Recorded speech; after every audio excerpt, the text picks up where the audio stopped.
The northern Pocono Mountains has many natural recreational treasures, one of those being the natural beauty of Lake Wallenpaupack. The Lake Wallenpaupack Watershed District helps protect the lake for future generations by monitoring water quality, mitigating negative impacts in the watershed, and working to educate the public on environmental issues. Many of their programs depend on fundraising events, like the Ride for the Lake, taking place during Wally Lake Fest. Tune up your motorcycle and join us on a 41-mile trek around the lake on August 26th and help protect Lake Wallenpaupack.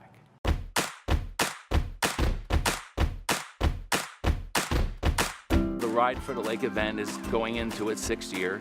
It helps support the Lake Wallenpaupack Watershed Management District.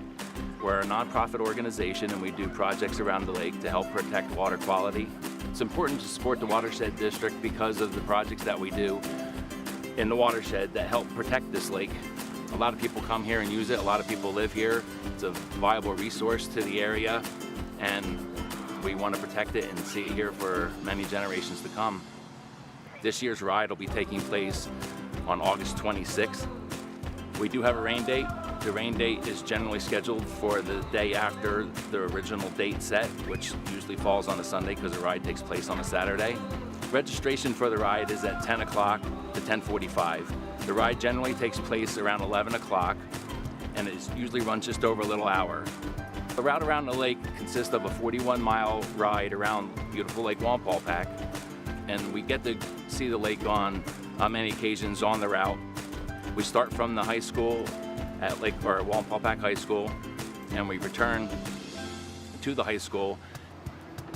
When you return from the lake, we have great food available that comes along with your registration and t-shirts. This t-shirt happens to be from last year's ride. There's a lot of activities that are going on with Wally Lake Fest. It gives the riders an opportunity to make a day of it and spend more time around the lake and participate in some of the activities and different events that are going on around this area. We've been growing over the years. The number of people that came out for the event last year, I think we just about hit 100, and that's riders and passengers. We're hoping to just keep that number growing over the years. If you're a passenger, you're helping support just as much as the rider. Last year, a couple from Arizona was traveling through doing some vacationing, and they seen the advertisement for a Ride for the Lake and thought it sounded pretty interesting and actually joined us for a ride around Lake Wallenpaupack and really enjoyed themselves, so add a little bit more fun to their vacation. If you want to find more information about Ride for the Lake, you can go to wallenpaupackwatershed.org and there you'll be able to find your registration form. Members of the Pocono Mountains Visitors Bureau greatly appreciate the work they do to help our area grow and develop. And don't forget, if you have visitors to your lake region home, bring them over to the Lake Wallenpaupack Visitor Center. We're open 7 days a week. They can choose from hundreds of brochures and pick up maps of the Pocono Mountains region. And remember to like us on Facebook. And for general information, go to our website at poconomountains.com. The Visitor Center is open every day from 9 to 5, so come visit us.